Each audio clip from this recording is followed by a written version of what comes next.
Beauty ও শাহিন। তারা কি এনের কর্মকর্তা না কর্মচারী? না, ওরা হলো আখাউড়ার কর্মকর্তা। বিউটি থাকে কিশোরগঞ্জ। সে কিভাবে থাকে এনে? কিভাবে থাকে এর এই যে আইডব্লিউ হয়তো জানে, এটা আইডব্লিউ এর দলে পাওয়া যাবে। আমরা আচ্ছা, এটার সাথে আইডব্লিউ অফিস তো বললো যে এই ভবনগুলো পরিত্যক্ত এবং এখানে নাকি কোনো সুযোগ নেই। আপনারা এলাকাবাসী হিসেবে কতটুকু জানেন এগুলো পরিত্যক্ত নাকি এখানে মানুষ বসবাস করে? না, এটা মানুষ বসবাস করে, 4 থেকে 5টা ফ্যামিলি বিউটি সহযোগিতা এনে থাকে সব। এই বিষয়ে আপনারা এলাকাবাসী হিসেবে কি দাবি চাচ্ছেন, কি দাবি আমরা জানান? সর্বোচ্চ শাস্তি চাচ্ছি, হ্যাঁ, যাতে এদের এই আইডব্লিউ, এরপরে যে বিদ্যুতের মামুন ও বিউটি, এদেরকে সর্বোচ্চ শাস্তি দেওয়া হোক।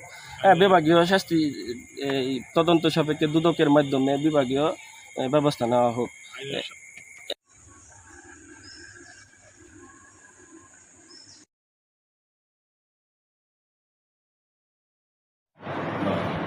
মানে মাদক বেচা কিনা করে ওই যে কোনো একটা কাছে তো এটা না, এই যে রেলের যে পুলিশ ফাঁড়ি আছে না, পুলিশ ফাঁড়ি আছে, এই ঘর থেকে মাদক ধরে নিয়ে গেছে, এই ঘরে বিদ্যুৎ লাইন আছে না। পিডব্লিউ অফিসের সাথে যে বাসাটা, সাথে আর জি। এই জোনায়েতের পর হ্যাঁ সাথে হ্যাঁ হ্যাঁ এটা বিউটি হ্যাঁ, এই বাসাটা অবৈধ কিনা, এনে কি অবৈধভাবে বিদ্যুৎ সংযোগ ব্যবহার করে? তাহলে এই বিষয়ে আপনি কি ঊর্ধ্বতন প্রশাসনকে জানাইছেন কিনা? পরে প্রশাসন কি ব্যবস্থা নিয়েছে? এটা অবৈধ তো, অবৈধভাবে তারা বিদ্যুৎ ব্যবহার করতে কতদিন যাবত ব্যবহার করতেছে?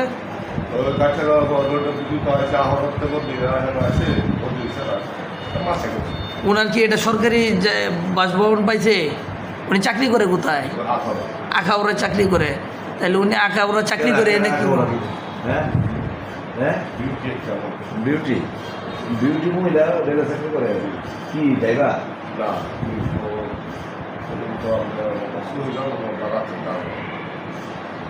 তাইলে উনিও এনে চাকরি করে, তাইলে এনে কি করে? এনে কিভাবে থাকে?